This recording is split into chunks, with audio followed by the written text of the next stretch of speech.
ஜீ தமிழில் ஒளிபரப்பாகிற வீரா சீரியலில் இன்றைக்கி என்ன நடந்துச்சுன்னு வந்து ஷார்ட்டாக பார்த்துருவோமா. அதாவது வீரா எப்படியாவது வந்துட்டு அங்கே மினிஸ்டர் வர இடத்துக்கு போயிடணும். பட் ஆனால் இங்கே வீட்டில் பூஜை நடத்தணும், இன்றைக்கி ஒரு நாளாவது வந்துட்டு கலெக்டராக இல்லாமல் வீட்டு பெண்ணாக இருக்கணுன்ற மாதிரியான ஒரு கண்டிஷன் வந்து போய்கிட்டு இருக்கு. இது எல்லாமே புஷ்பாவுடைய பிளானாக வந்து போய்கிட்டு இருக்கு.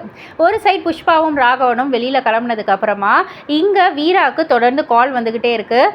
இந்த மாதிரி மினிஸ்டர் வந்துட்டார், போரூர் ஜங்ஷனில் வந்துட்டார், இன்னொரு 10 மினிட்ஸில் வந்துட்டு மீட்டிங் நடக்கிற இடத்துக்கு வந்துடுவார் அப்படின்ற மாதிரி அங்கே மலர் வந்து அப்டேட் பண்ணிக்கிட்டே தான் இருக்காங்க. மாறனும் வீராவும் இங்கே பயங்கர டென்ஷனில் தான் இருக்காங்க. எப்படியாவது வீராவை அந்த மீட்டிங்க்கு வந்து கொண்டு போய் விட்டுறணும் அப்படின்ற மாதிரி மாறன் ரொம்பவே அதில் மும்முரமாக ஈடுபடுறாங்க. யாருக்கும் தெரியாமல் பின்னாடி வழியாக வீராவை வரவழைச்சு பைக்கில் ஏறி போய்கிட்டு இருக்காங்க. இன்னொரு சைடு ராகவனும் புஷ்பாவும் வந்து காரில் போய்கிட்டு இருக்காங்க. புஷ்பாவுடைய கண்களில் வீரா வந்து தென்படுவாங்களா, வீராக்கு வந்துட்டு என்ன நடக்கும், வீட்டில் இந்த மாதிரி வந்துட்டு மீட்டிங் போயிட்டாங்க யாருக்கும் தெரியாமல் அப்படின்னு தெரிஞ்சால் வீட்டில் வந்து பிரச்சனைகள் வருமா போன்ற பல கேள்விக்குறிகள் ரசிகர்கள் மத்தியில் இருக்குது.